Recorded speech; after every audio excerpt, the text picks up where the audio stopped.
the night. Wanna dance to the light.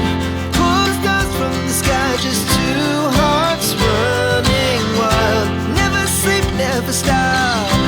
As we shout from the top, we're gonna be two hearts running wild.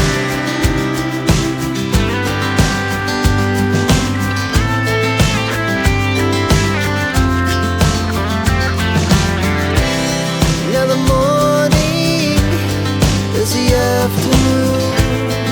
We lay awake in bed. The laughs so loud as the hours pass. We're gonna do it all again. We wanna chase the night. Wanna dance to the light. Pull the stars from the sky. Just two hearts running wild. Never sleep, never stop. As we shout from the top, we're gonna be. We're gonna be two hearts running wild.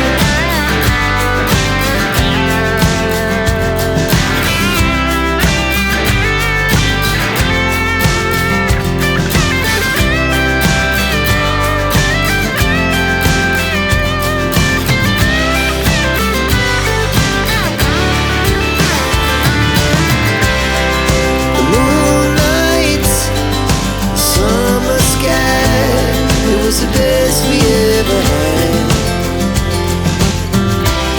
And we'll stay young forever. We'll never have regrets. We wanna chase the night. Wanna dance to the light.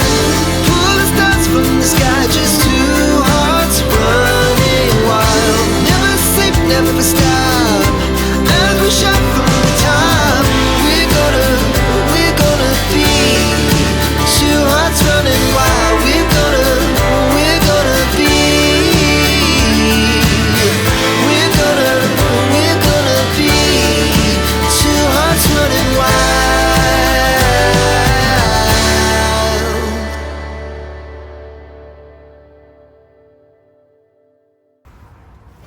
Hello, Paul.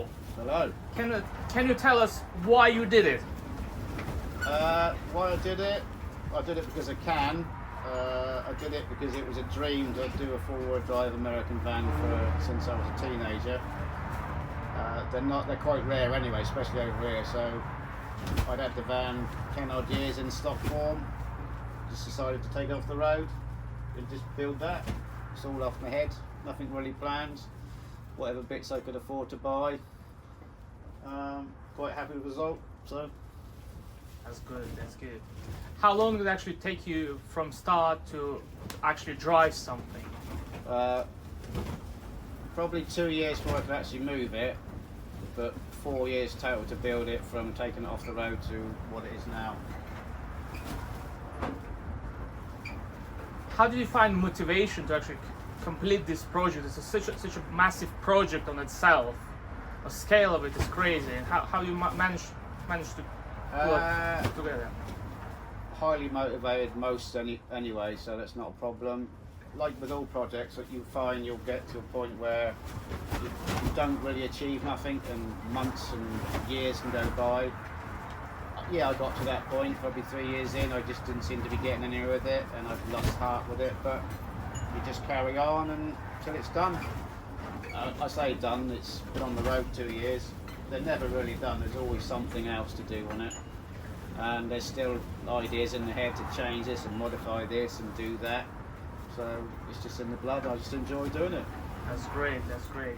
So what sort of advice you can give the person who will see this video and will be motivated to do something similar? What your advice will be? I say go for it, you only live once. That's great. There's always people out there who've got knowledge that can help you. I suppose for me, I've been tinkering with the cars all my life. So I'm just motivated. If I want to do it, I do it. And I think I do it now because you can do it. And I think probably the next generation or the generation after that won't be able to do it. So I say, do it now whilst you can and enjoy it. Okay. It's not a van anymore, it's a piece of art on the wheels, isn't it? It is. It's just who I am. I've built others, I'd like to build more, but you get to a certain age where you physically can't do these things, and I think I'm getting to that point now in my life where I think I will have to slow down or maybe stop. That's great.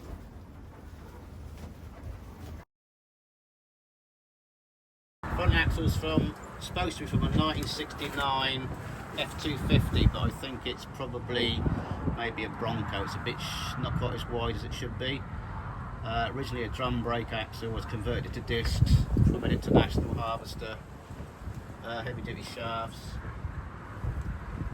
Stock front van springs, a little bit soft.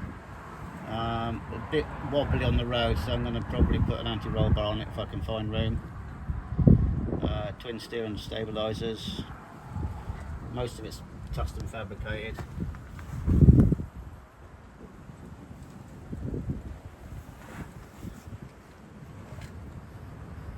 So what modification been done to the actual steering to steer the van? It uses the Ford end piece, and it uses the Dodge steering box. I've had to modify the pitman arm because it was the wrong angle. This is custom. This is going to be remade eventually. This tie rod's custom made to fit because I didn't have it. The steering's okay. It drives okay. Hasn't got as much lock as I'd like, but I don't think unless I change the steering box I can do anything else with it. Anything else you need to modify to the front? Not really. To be fair, it was fairly easy to do. I mean, it's quite high because it's on the stock van springs. I haven't cut them. I'd probably put a stiffer spring if I was going to redo it, and bring it down a little bit. So it made it tricky. It's easy to get the back higher than it is the front. So I started at the front and worked back. Clears the cross member. Stock V6 engine at the moment. Got a 318 V8 to go in there eventually. And springs are stock? Yeah, stock core springs. Yeah. Special. These are all custom made. Yeah. Didn't have those because I didn't have this part of the axle either. Yeah. The Ford F250 radius arms as well. That's it. What about those arms? Crossman or Those are all part of the Ford. part truck. of the Ford? Yeah. Yeah. And I've just made to be custom towers at the back. And for the shocks, it's been all Shocks are actually I've tried different. I've got twin shocks on it they're basically front van ones. They're not in the right position really, but the space is tight. Always room for improvement. Yep.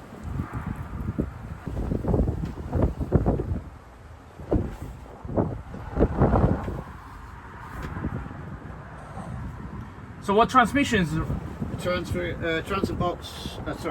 Transmission is a 727 out of a mid-90s Dodge truck. The transfer case is a NP208 out of a Ford. That one is actually buggered, stuck in forward drive, hence the front prop shaft's removed. I have a spare one to go in it. I haven't got round to replacing it yet. It's all fully rebuilt. It's got twin LPG tanks which I don't use. They will eventually be coming out.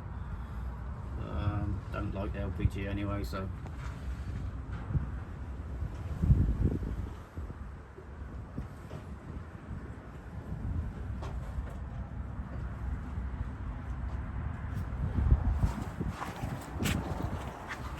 In terms of prop shaft, is that modified Dodge one? It's a Dodge and a Ford one, and it's a bit too short, as you can see. I'm going to have it professionally made. I made that myself. I've had 2 years out of it. I'll get it done properly and get it lengthened to the right length. What about the angles? How do you know it's got, so it doesn't? Use the degree wheel, and it's pretty much as good as it can get. I don't get much vibration out of it. It's proper backyard build. Rear end is stock Dodge van. It's got lift blocks. I've added an extra 3 leads on the rear spring because they've gone soft just to get it higher.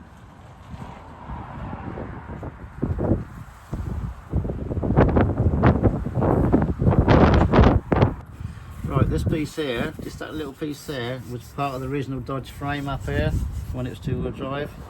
We cut that off, put this box section in there, and I've welded it underneath. So I've used that's bits of Dodge, that's custom made, and that's the forward radius arm.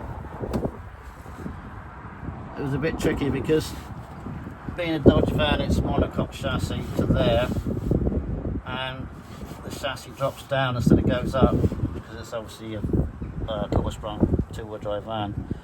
So this had to be this length to get this where I wanted, which I wasn't really happy about. So potentially in the future it might go for a 4-link setup to get everything out of the way. But I used what I had at the time. On the front you can get in different degrees depending on the lift on the truck. Can't remember what I used, but the stock ones put the arm really low, so I changed it for some degree ones to get the arm further up into the chassis. And you can see how it's been fabricated here. Yeah, it's all chunky steel. All safe, all strong. This is transmission mount brace. Custom transmission mount because obviously I couldn't use the original one. Flip, 3-inch blocks, and I've dropped the front 4 inches. Custom made mounts.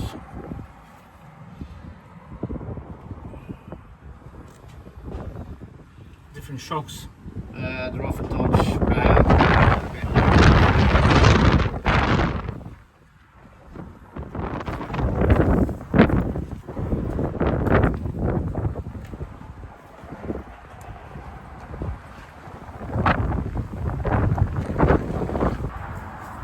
Custom made the bumpers are factory ones, but they've been modified, they've been stretched, messed about with. Winch bumper from a Land Rover, A-bars from a Land Rover.